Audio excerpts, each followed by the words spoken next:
los Preferred Reporting Items for Systematic Reviews and Meta-Analysis, que son unas guías que sirven para entender cómo, pues cómo seguir las guías de los journals para hacer una revisión sistemática o un artículo de revisión de manera adecuada. Entonces, está con nosotros el doctor Oscar Ngongo, que él pues es doctor en el Instituto de Medicina Tropical en Amber, Bélgica.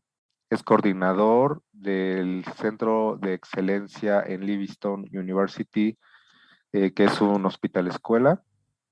Es lecturer o de AHB and ADS program en la Universidad de Livingstone, de Enfermería y Escuela de Medicina en la Universidad de Mulungushi. Es miembro de la Unidad Renal, miembro de la Unidad de Investigación en Medicina Interna en la Universidad de Livingstone, que es un hospital escuela, y es un Cochrane member. O sea, recordemos nuestra clase previa, en Cochrane él tiene su membresía y puede hacer, pues, citar, pedir ayuda para las protocolos que desarrolle y pues también participar en protocolos mundialmente. So, thank you very much, Dr. Oscar Ngongo. Do you want to say some words to the audience before we start? Or it's okay? Thank you very much. I want to say good morning, and I'm happy to have me again today for another presentation. Thanks a lot, Doctor, for being with us. So I'm going to start with the presentation.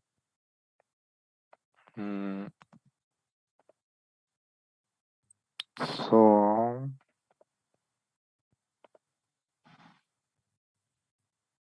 are you able to see my desk? Yes, of course, I can see. Okay. So, when you want, Doctor, all the audience is for you. Okay, thank you very much. Today we are going to have a presentation on Prisma.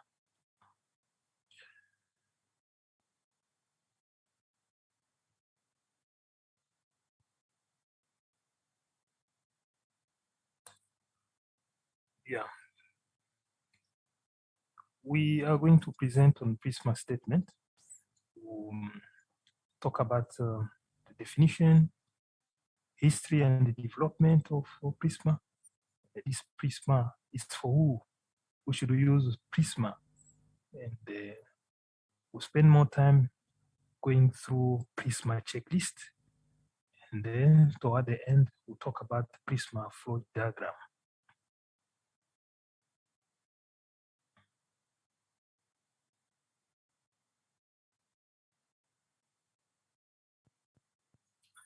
So what is Prisma?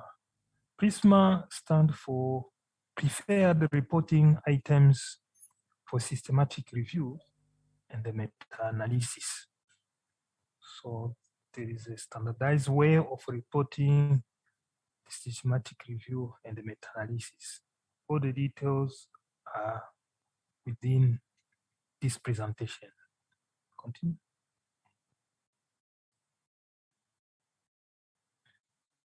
So a bit of history and development of Prisma. Prisma was published in 2009 for the author to transparently report or know why the review was done, what they did, and what they found. It's just to find a way of reporting in the same way, so that whenever another person goes through the review, he understands easily and they have all the needed details.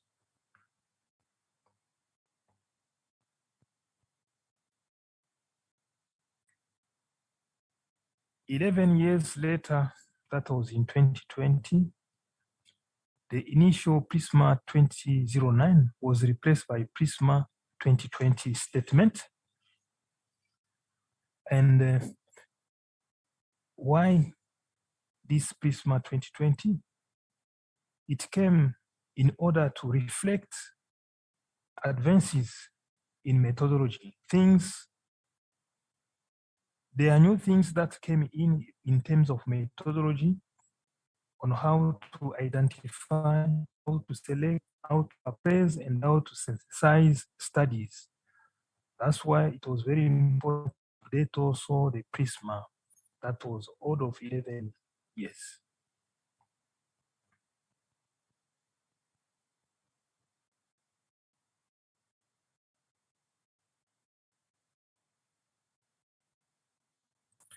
So this Prisma is for who? Authors, they need a Prisma. It helps to improve the way of reporting, systematic review, and the meta-analysis. Journal peer reviewers and the editors, they need also Prisma. They can also use for critical appraisal or for publish systematic review. I think it's just a way of trying to see if people are compliant on the standardized way of reporting systematic review and the meta-analysis. And it is not a quality assessment instrument to gauge the quality of systematic review.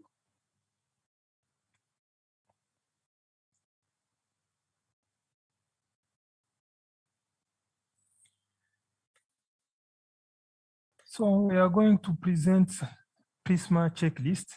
It is a checklist of 27 items. The 27 items, they are under these headings: title, abstract, introduction, methods, result, discussion, and the other information. So under this heading, in total, we have 27 items that should be reported in systematic review and the all meta-analysis.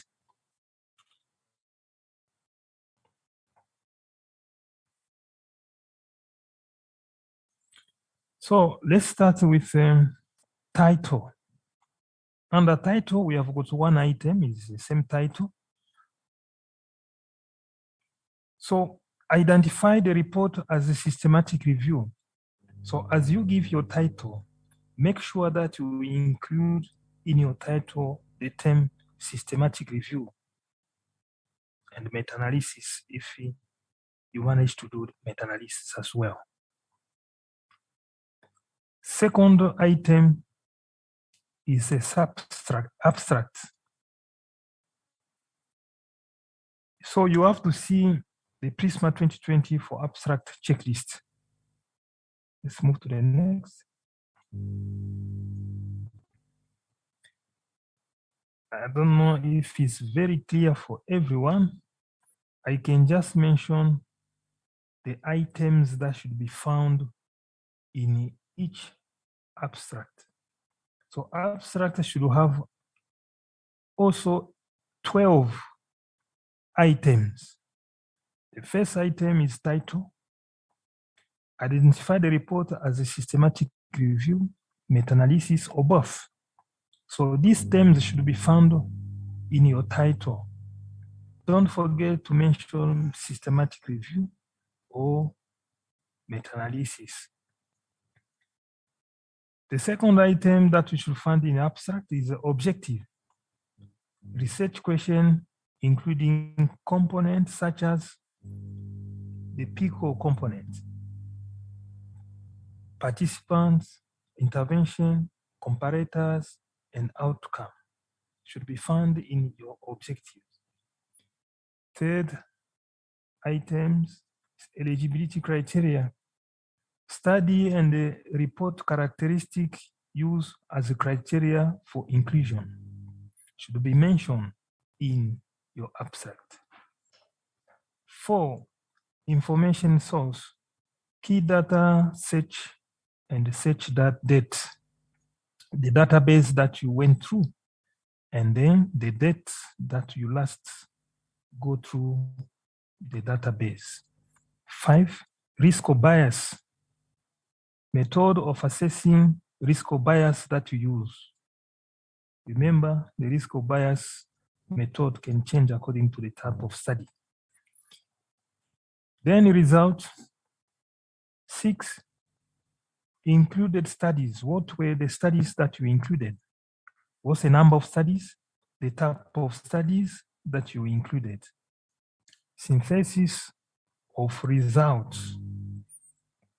Description of effect.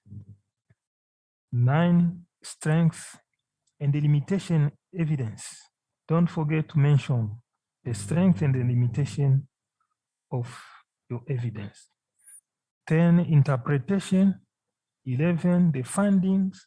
Should mention the source of finding so that we rule out easily any conflict of interest. Registration. Yes. If your article was registered, give the number and the register name. These are the items that should appear in the abstract. Don't get surprised that your article is rejected or your review is rejected. Maybe because the 12 items, they are not there. So make sure that you comply for your article to move on. Next.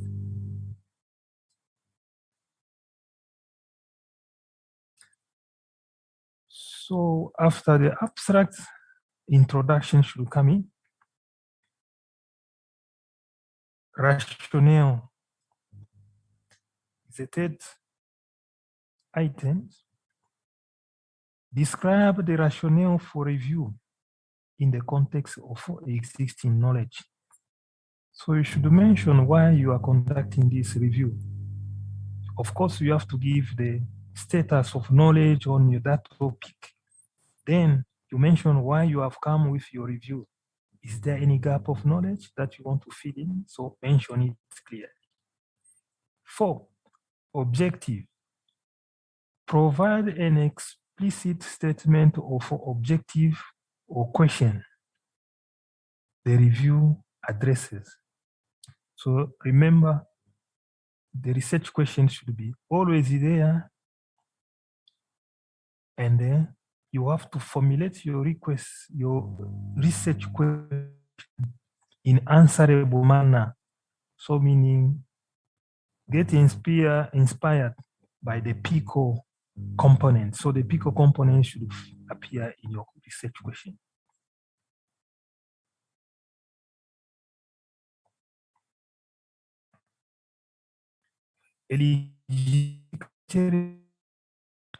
Item number 5.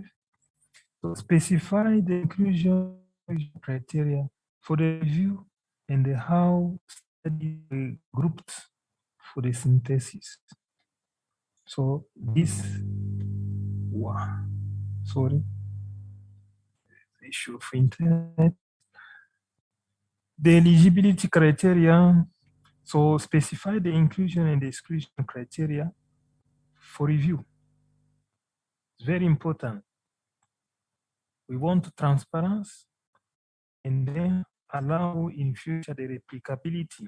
So the inclusion and the exclusion criteria should be clearly stated so that if anyone wants to replicate the same study, research or review, you find the same findings that you had. Information sources. Specify all the database, the registers, the website, organization, reference lists, and the other sources that you searched or consulted to identify studies. So you have to mention all the sources of information, all the sources of data that you have put in your study. And don't forget to specify the date when each source was last searched and consulted.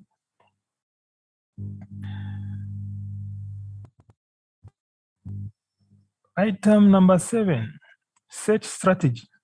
Present the full search strategy for all database registers and website, including any filter or limit use.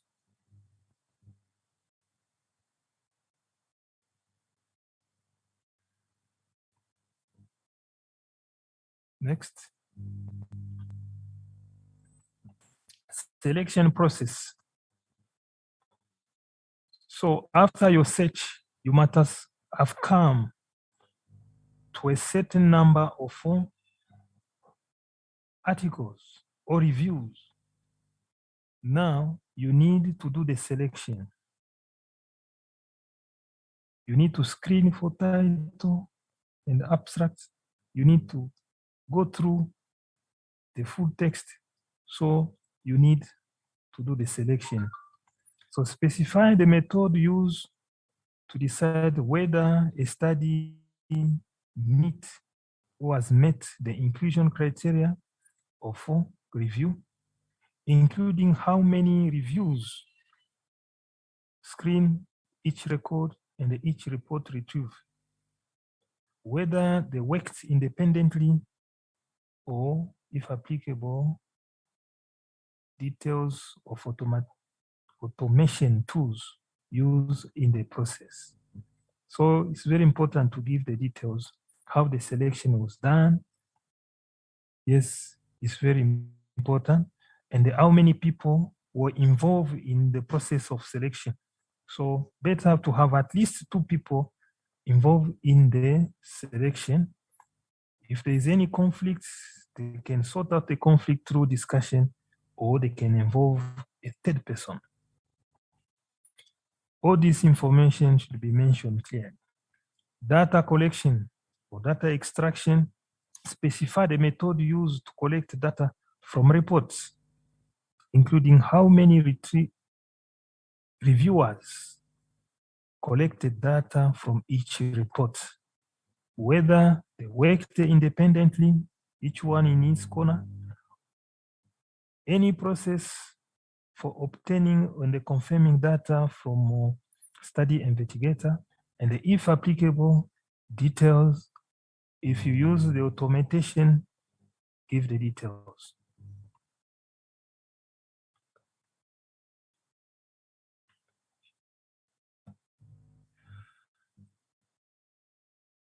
Data items.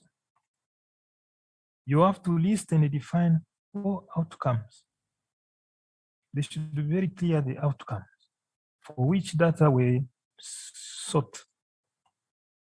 Specify whether all the results that were compatible with each outcome domain in each study were sought. And if not, the method used to decide which results to collect. You have to list and define all the variables for each data, for which data were sought. Describe any assumption made about any missing or unclear information.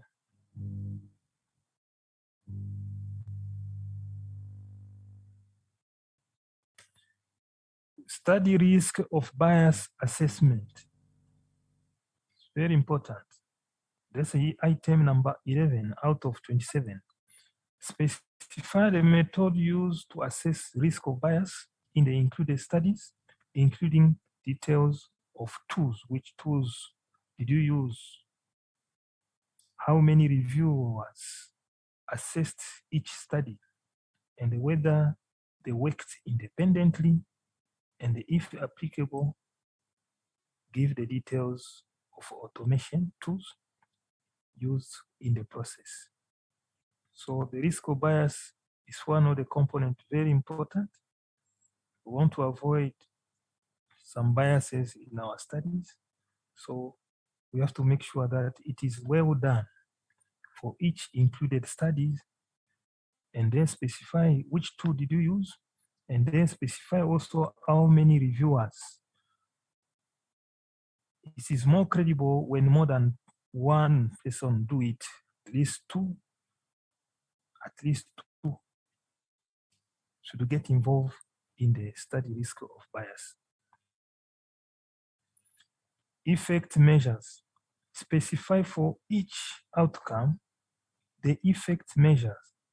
Is it risk ratio? Is it mean difference? You have to mention, because what you have to use depend on the type of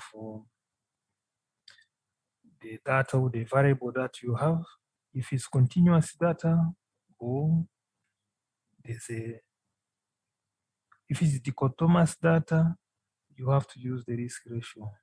If it's continuous data, you use the mean difference. Synthesis method. Describe the process used to decide which study were eligible for each synthesis.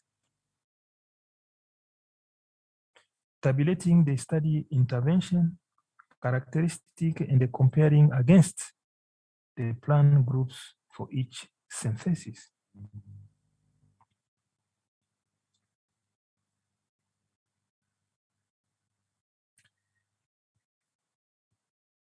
Describe any method required to prepare the data for presentation or synthesis, such as handling missing summary statistics or data conversion. So you want to present the data in the way that people should understand it. So you have to mention, did you do some conversion? Did you do some conversion, like from mean to standardized mean difference to standardized mean difference? Why did you do? So you have to specify and clarify exactly what you did. Describe any method used to tabulate or visualize display result of individual studies and then synthesis. So everything should be described and then explained clearly, so that everyone would love to replicate your study can go through and then have the same findings like you. Describe any method used to synthesize results and provide a rationale for the choices. If meta-analysis was performed, describe the model, the method to identify the presence and the extent of statistical heterogeneity, and the software that you use to do that.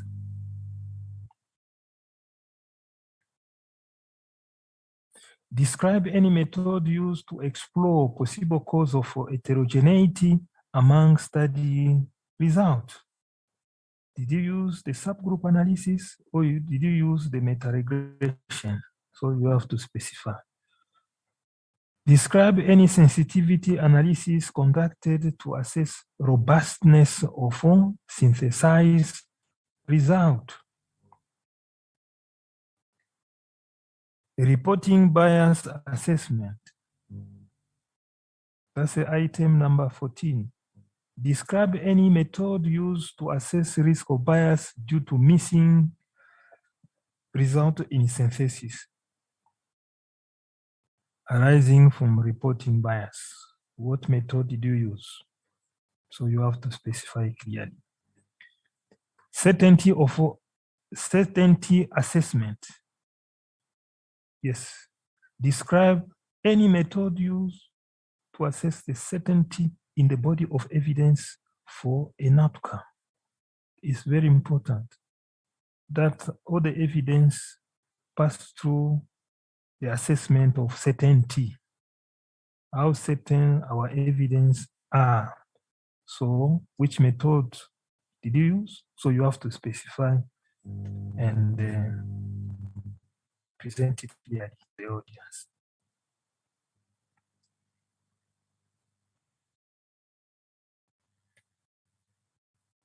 Results. So as you are presenting your results in your systematic review, you start from study selection, how the study was selected. Describe the result of you have to present the result of the search and the selection process. From the number of records identified in the search to the number of study included in the review, ideally using a flow diagram. So the flow diagram can simplify the presentation and make very clear, help for the put very clear the data or that you have. Cite studies that might appear to meet the inclusion criteria, but which were excluded, and explain why they were excluded. So mention the number of studies that you have excluded, and all the time you have to explain the reason why you excluded those studies. So if there's any conflict with another reviewer, then you discuss. If you don't find a compromise, you don't find a common ground, then a third reviewer can come in. Study characteristic.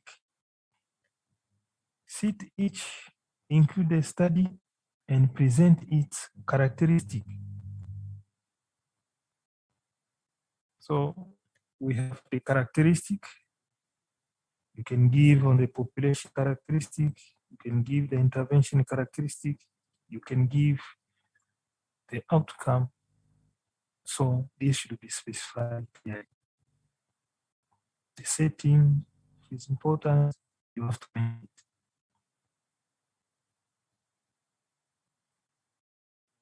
it. Doctor, can you hear me? I can get you. Okay. We don't have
Bueno, si alguna persona de la audiencia tiene alguna pregunta, puede dejarla en el chat. As you said, if anyone have a question, can leave it in the chat. Okay, so we continue.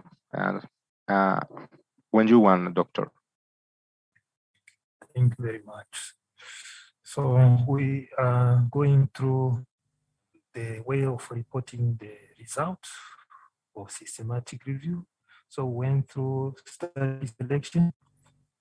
So the result of study selection should be presented, and the result of characteristics, study characteristics should be presented clearly.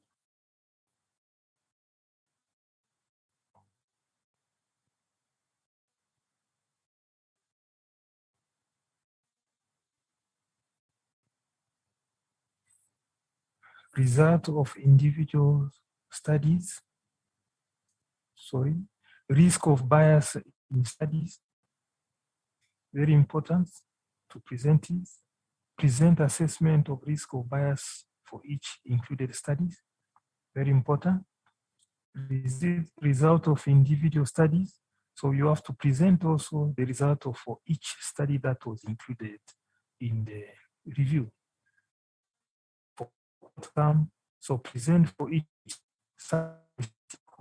for each group,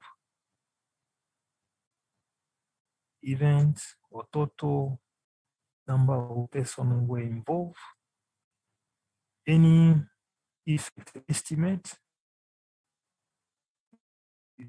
risk in difference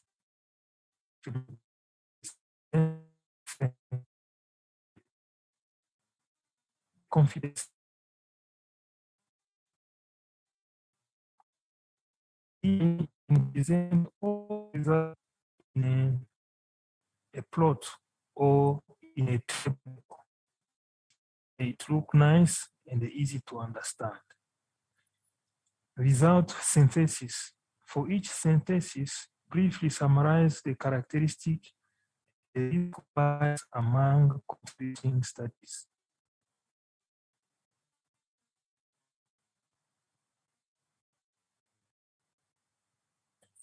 Result of synthesis, continue. Present result of all statistics synthesis conducted. So please, the result that you got, analysis was done, present for each the summary estimate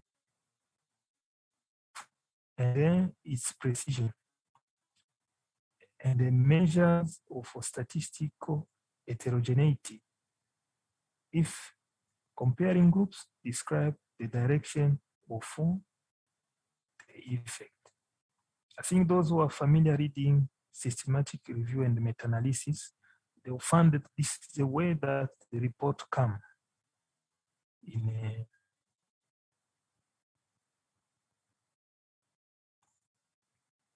then present results of all investigations of possible causes of heterogeneity among study results. So if there is any heterogeneity, so you have to present the result of all intervention of possible causes. Heterogeneity, they have got causes, so you have to report on the causes, possible causes. Present result of all sensitivity analysis conducted to assess the robustness of the synthesized result.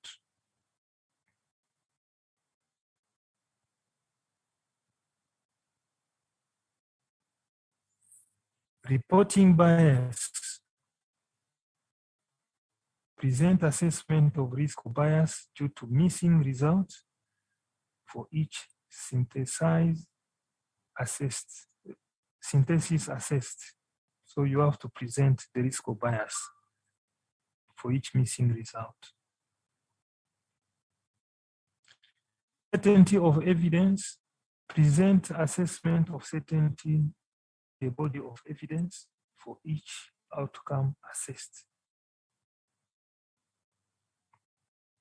So you have to present, is there any higher certainty of evidence?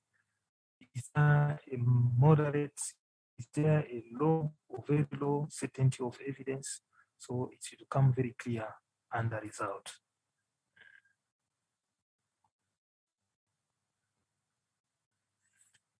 Discussion.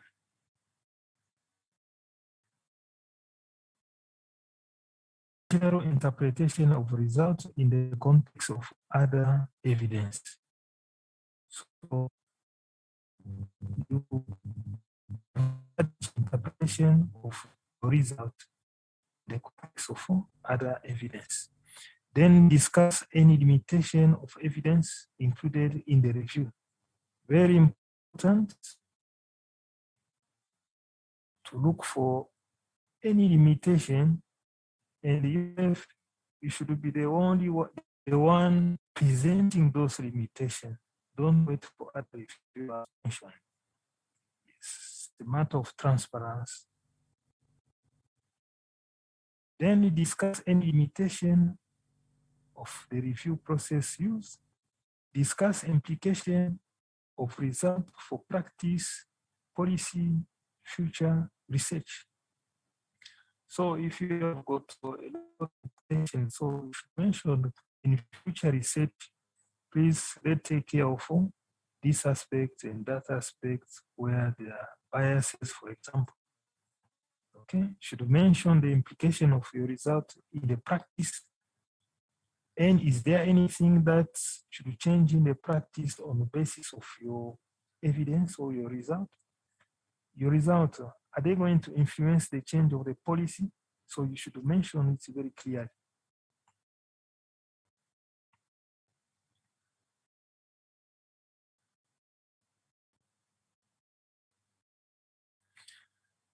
Other information. This information, they are also very important. I keep on repeating of transparency. We want to know things according to the standard practice. So registration and the protocol. Provide registration information for the review, including register name and the registration number, and state that the review was not registered. If it wasn't registered, be clear and write that the review was not registered. But if it was registered, mention register, in which register, the name of register, and the registration number should be stated clearly. That's where the review protocol can be accessed, where people can find it. The protocol is something that we should even publish before the end for review, before you finish your redaction, before even you start writing your review. The protocol should be published so that when you publish your review, people can compare what you mentioned in the protocol and then what you did. Describe and explain any amendment to information provided at registration or in the protocol.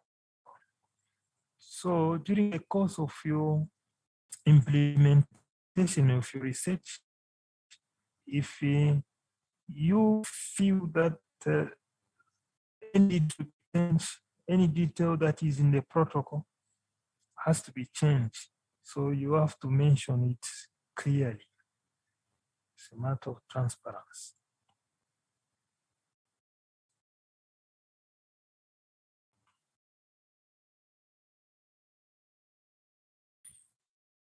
Support. Did you get any support? Mention it clearly. Describe sources of financial and non-financial for the review and the role of the funders, those who give you support, their role in your study. Is it induction? Is it in screening of articles? Or is it in analysis? Or they don't have any role to play in the process of your systematic review? So you have to mention it clearly so that we rule out completely any conflict of interest or any possible exchanges of data in order to meet the needs or the aspiration of all the funders. 26, competing interests. Declare any competing interests of review authors. So you have to declare yourself if you find yourself in conflict with the data that you are presenting.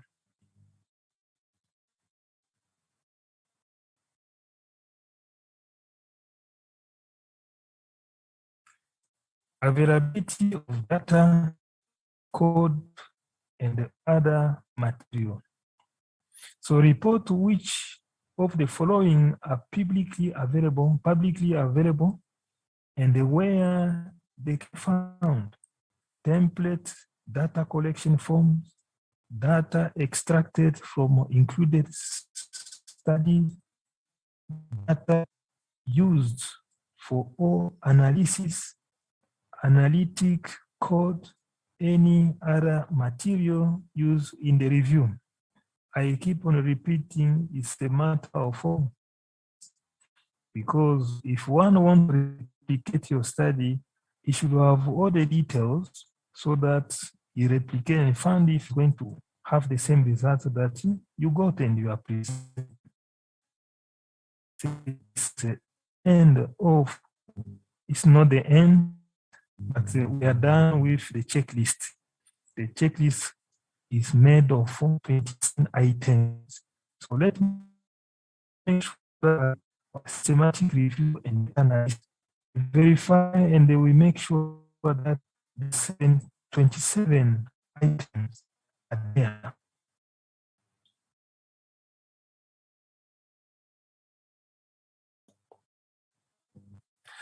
So this is a Prisma flow. I think it's not very clear, but this way it appears you have to present all the details in your search, how many records you got there, you pass through screening for title, screening, all the details should be mentioned in this diagram. So it depends on the number, the database that you use, the register that you use. For systematic review, at least you should consult access to database. So things to be clear here so that replicate your study can go through the same and then get the same result. Yeah, I think you can just read it and it's easy to understand. Continue.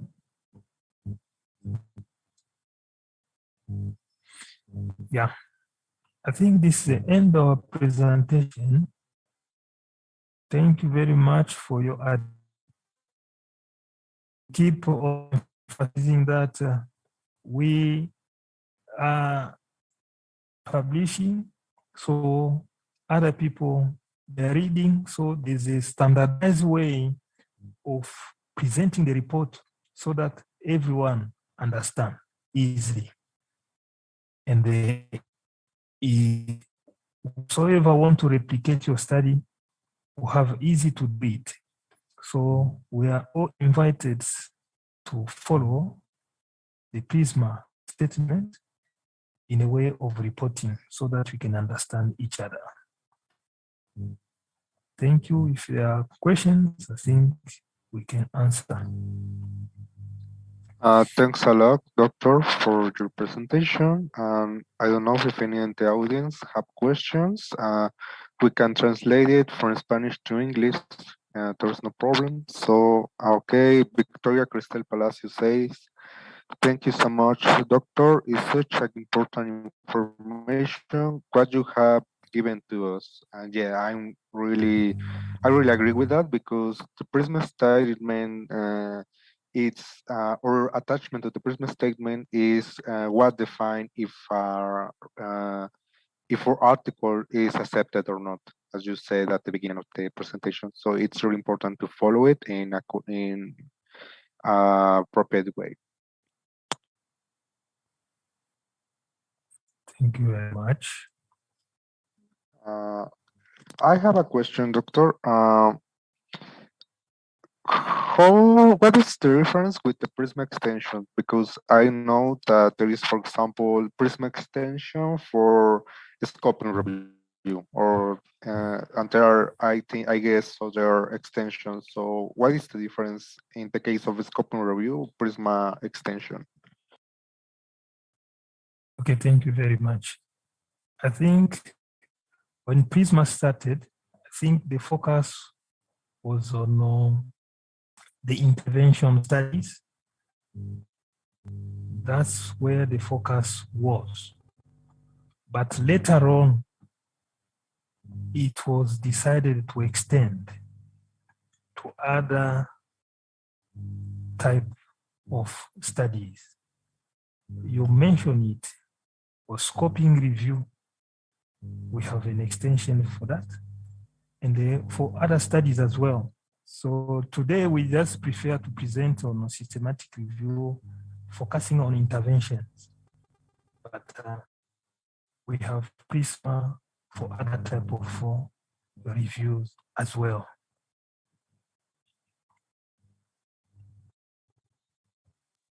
Thanks a lot, doctor. ¿Alguien más tiene preguntas? Somebody else have a question for Dr. Ngongo?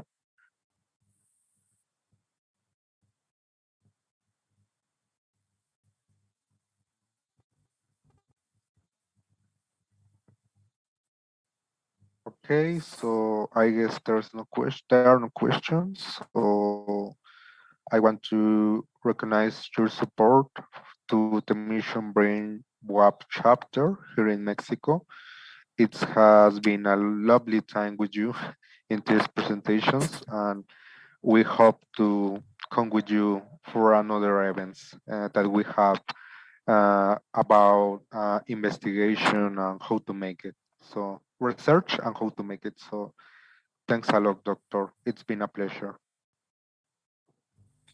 Thank you very much. See you